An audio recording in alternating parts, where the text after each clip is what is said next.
예, 금요일은 메가사이클입니다. 시장의 여러 트렌드들, 사이클, 주기를 분석하면서 전략 세우는 시간이죠. 유니스토리 자산운용 김장렬 투자전략본부장 함께하겠습니다. 어서 오십시오. 네, 안녕하십니까. 반갑습니다. 여러 이슈들이 또 있는데요. 오늘 첫 번째 주제는요. 9월이 전통적인 약세장이다. 이 어떻게 대응할 것인가인데요. 우리도 그렇고 미국도 그렇고 9월이 약하다고 하는데 왜 그런 걸까요? 이유가 궁금하고 올해는 어떻게 보세요? 전체적으로는 미국 S&P 500 기준으로 가장 상대적으로 약한 것이 9월이었습니다. 네. 근데 S&P가 지난 25년 동안 꾸준히 올랐잖아요. 그러니까 어느 달도 특별히 많이 빠지면 안 되거든요. 근데 9월 달만 평균적으로 마이너스 1.5% 빠졌고요. 그리고 굳이 얘기하면은 이제 9월 달에 빠질 횟수가 25년 중에서 조금 더 많았어요. 그런데 너무 실망하실 건 없어요. 9월이 마이너스 1.5% 되고 나서 10월, 11월은 또 반대로 1%, 2% 올랐습니다. 그래서 9월은 아마도 여름휴가 갔다 와서 약간 루스한 마음도 있겠지만 9월, 10월이 미국은 전체적으로 회기 연도가 마감되는 연도가 많기 때문에 좀 미리 정산 이런 개념 때문에 좀 이 실현이 나온다 이렇게 보신 견해들이 있어서 그 정도로 보시고요. 매년마다 다르죠. 이번에는 관세도 있고 그다음 금리 인하가 있기 때문에 똑같다고 가정할 수는 없지만 그런 패턴이 있다는 정도는 아시고 가셔야 될 것 같습니다. 네. 그러게요. 특별히 이제 어제 오늘은 이제 고용 지표들을 주목하고 있습니다. 어제 이제 민간 고용 나왔고요. 오늘 미국에 이제 고용 보고서가 나오잖아요. 요게 지난 달인가 워낙 쇼크가 있고 노이즈가 있어갖고 고용 보고서 어떻게 보세요? 예, 고용 보고서는 이제 어저께 그저께 나온 것부터 말씀드리면 네. 어저께 오늘 아침에 나온 거는 이제는 민간 고용이라고 ADP라고 나왔고요. 그리고 그저께 나온 거는 이제는 졸치라 해가지고 Job Opening and Layoff Survey라는 건데 어쨌든 간에 둘 다 예상보다 낮게 나왔습니다. 고용이 둔화되고 있다는 것을 여실히 보여주는 거였기 때문에 금리 인하를 가리키는 거죠. 오늘 밤에 나오는 게 가장 중요합니다. 오늘 밤에 나오는 거는 매월 발표되는 월간 고용 데이터입니다. 8월 달 데이터가 나오는데 가장 주목되는 거는 이른바 비농업 취업자 수입니다. 이 숫자가 둔화가 지난달부터 크게 됐는데 이번 달도 둔화가 되는 것으로 기대하고 있고요. 평균적으로 7만 명, 8만 명 정도 증가에 그칠 것으로 보고 있습니다. 요거 이하 나오면은 금리 인하가 지금도 이미 97, 8% 확률로 9월 달은 보고 있습니다만은 금리 인하가 한 번이 아니고 두 번은 디폴트인가 이런 생각을 가질 수 있어요. 그래서 오늘 밤에 나오는 비농업 취업자 수가 7, 8만보다 낮게 나와야 되는 겁니다. 이것이 증가가 하나도 안 했다. 제로다. 마이너스다. 이러면 또 경기 이슈가 될 수 있는데 오늘 아침에 발표된 것 중에서 IFM 서비스 지수를 보시면 말이죠. 예상보다 조금 더 약간 올라갔거든요. 서비스 경제는 아직 괜찮다는 거예요. 그리고 가격 지수, 물가를 나타내는 가격 지수는 또 다운됐어요. 이런 걸 봤을 때는 오늘 나오는 8월 달 고용 데이터 취업자 수가 또 마이너스 이렇게까지 극단적으로 안 나올 것 같아서 금리 인하를 가리키면서 동시에 경기 둔화를 걱정하는 이런 패턴은 아닐 것 같습니다. 다만 혹시라도 거꾸로 금리 인하를 잠깐 헷갈리게 만들 수 있는 요인은 혹시라도 20만 명 이렇게 이상한 숫자가 나오는 건데 최근에 나온 이 데이터의 포인트를 봤을 때는 그렇게 나오기는 어려워 보여서 큰 무리가 없기를 기대하고 있습니다. 적당히 나쁘게 나오면서 금리를 내리는 구조가 이제 지금 그림이라는 거잖아요. 쇼크나 서프라이즈가 나오지 않는다면 말씀하신 것처럼 그 범주를 벗어나지 않는다면 그러면 이제 9월 FOMC에서는 금리 인하인데 지금으로서는 25bp나? 네, 25bp 이하죠. 경기 데이터가 무너지는 게 아니니까 50bp 의미는 없는 거고 네. 지금 봤을 때는 25bp 하고 커멘트를 할 때 아직 시간이 남았습니다만 금리 인하를 한 번으로 one and done. 한 번은 끝이에요. 또는 one and wait. 한 번 했지만 기다려야 돼요. 이런 식으로 하면 또 주가가 또 약간 조정을 받을 수 있는데 한 번 하고 한 번 더 가능성을 비춰준다면 주식시장에서는 유동성에 대한 흐름에 대해서는 그렇게 갑자기 훼손되지는 않을 것 같습니다. 네. 그럼 이제 인플레는 어느 정도 좀 잡혔다는 건가요? 과거 자료를 준비하신 게 있네요. 이건 무슨 의미인가요? 네, 그러니까 지금 인플레는 얘기를 안 하고 있는 거고 인플레 데이터도 고용이나 이런 게 나오니까 그런 건데 인플레라는 게 우리는 관세 영향이잖아요. 관세 영향이 만약에 있게 되어서 하게 되면 인플레가 올라올 수 있죠. 근데 문제는 인플레가 한꺼번에 밀려오진 않는다는 거죠. 그래서 9월이 아니고 10월, 11월, 12월 내년까지 스프레드해서 나올 수 있기 때문에 지금은 그게 한 켠에 제쳐두고 있는 겁니다.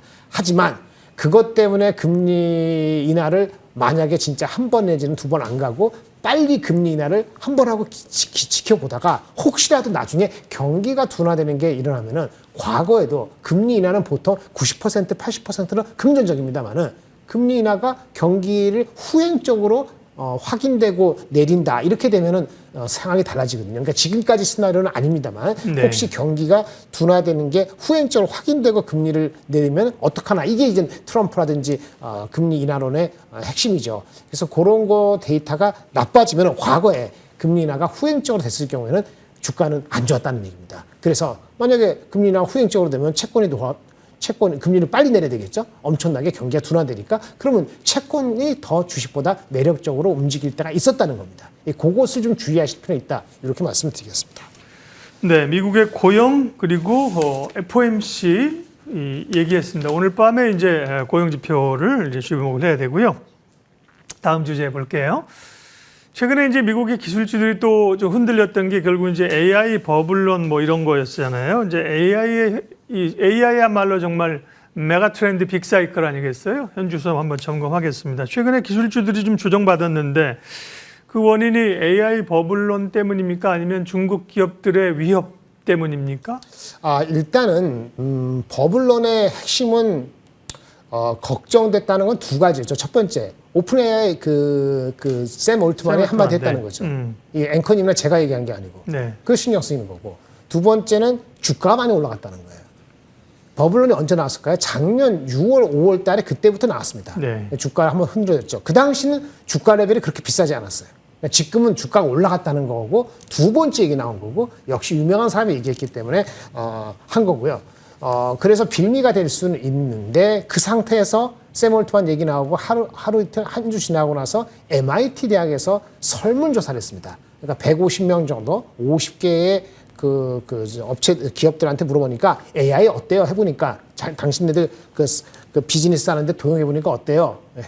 애플리케이션 해보니까 95%가 결과가 없어요. 이렇게 얘기를 했기 때문에 이런 상태라면 과연 투자가 지속될 수 있을까? 이런 생각을 갖게 되는 보고서가 나온 게 주요했던 거라고 말씀을 드릴 수 있겠고요. 근데 그거는 초기에는요. 이런 게 있어요. AI 어떻게 해봐요? 하니까 CEO도 모르고 다 모르지만 뭔가 해봐야 되겠다. 돈이 있으니까. 시행착오 과정에서 나오는 에셋, 자산의 분배가 잘못될 수 있다. 투자 자산을 우리가 실용적으로 하면은 어떤 백엔드 오피스에서의 실용성이 높은데 좀 근사하게 무슨 마케팅이나 영업같이 마케팅 영업은 이게 어떤 행동이나 이것을 AI로 코드화 시키는 게 쉽지가 않단 말이에요. 근데 그런 거에 어떤 그 투자의 금액의 70% 이상을 투자하다 보니까 그 효과가 좀 반감되지 않았냐 이런 자성도 나오고 있어요. 어쨌든 그런 걸 봤을 때는 이제 투자가 많이 됐고 주가가 올랐고 그래서 두 번째 버블론이 나왔는데요. 아직 버블론의 실체가 드러나기에는 조금 이르다고 볼 수 있겠고 내년도 한 2분기 정도가 됐을 때는 아마 세 번째 정도의 버블론이 나올 때는 그때는 좀 더 많이 신경을 쓸 것 같은 생각이 듭니다. 왜? 투자의 성장률이 작년 올해보다는 분명히 어쨌든 내년에 성장률이 많이 낮아지기 때문입니다. 네. 닷컴 버블과 비교하는 이제 지표들도 있습니다. 앞서 이제 보고서나 의견도 있었지만 밸류를 보면 뭐 PER이라는 거 보면 닷컴 버블 때보다도 높다 이런 얘기들이 있고 네네. 항상 또 존 템플턴이 얘기한 것처럼 지금은 그때와는 다르다라는 시각이 있잖아요. 그렇습니다. 그러면 지금도 약간 논조 자체는 버블이 뭐 터질 단계는 아니라는 쪽으로 말씀하시는 거로 저 이해했는데 그럼 네. 아직까지는 AI에 투자를 하고 돈을 걸고 가는 게 맞습니까? 버블의 초입이나 어디 상태에 들어간 것 같다는 생각에 대해서는 비슷한 느낌을 받는 건 맞습니다. 근데 문제는 버블에 들어갔을 때 우리가 버블이 팡 하고 터질 걸 대비해서 출구를 향해서 빨리 소스라치게 놀라서 도망가야 되냐 이런 판단이잖아요. 네. 왜? 주가가 올랐으니까. 근데 그 판단을 하기에는 출구는 확인해야 되지만 이 커렉션이 10% 이상의 의미 있는 커렉션이 아니면 건강한 조정으로 보는 사람이 좀 더 아직은 우세할 것 같다. 이렇게 말씀드리겠습니다. 네. 그러면 국내 쪽은 AI와 어쨌든 제일 관련된 거는 국내 이제 반도체잖아요. 국내 반도체에 대한 시각도 한번 정리하고 갈까요? 어떻습니까? 반도체는 그래서 아무튼 AI 버블은 아니라 치고 주가는 좀 올랐고 그다음에 엔비디아 실적도 나오고 오늘도 네. 브로드컴 나왔는데 네. 어떻게 봐야 되느냐? 당연히 투자는 당분간 지속될 거니까 밸류에이션이 비싸더라도 구체적인 수치가 미스가 안 되면 주가는 버틸 것 같습니다. 그런 의미에서는 전체적으로 버티는데 조금 바뀔 수는 있습니다. 여태까지는 엔비디아 중심의 GPU 중심이었어요. 근데 엔비디아의 아성에 도전하기도 하고 중국이 굴기를 계속하기 때문에 얼마 전에 알리바바의 칩 개발 소식이 나왔지 않습니까? 네. 이런 거는 엔비디아에 도전을 하는 거죠. 물론 걔네들이 계속 GPU를 엔비디아가 공급하면은 중국 쓰긴 쓸 겁니다. 근데 그런 노력을 한다는 것 자체가 엔비디아 주가의 상승 각도에서는 조금 더 둔화된 모습을 보일 수 있죠. 한편에 엔비디아가 더 경쟁하는 게 뭐 있죠? 에이직 칩이라고 조금 더 싸고 조금 더 어떤 기능을 특화시킨 거 그게 더 효율적이라는 거죠. 에이직의 대명사가 브로드컴 오늘 실적 발표된 네. 그런 회사입니다. 이렇게 좀 투자의 시각이 좀 더 확산될 가능성이 있다는 정도가 중요할 것 같고요. 예. 우리 한국 입장에서 삼성전자 하이닉스는 이제 엔비디아 콜라는 게 중요하니까 좀 다른 문제지만 글로벌리 봤을 때는 그런 흐름으로 좀 스프레드 될 수 있다. 이렇게 보시는 게 맞을 것 같습니다. 네. AI 얘기하면서 반도체 얘기를 했고요. 다음 주제는 그러면 이제 우리가 좀 눈여겨볼 섹터나 종목은 무엇일까인데요.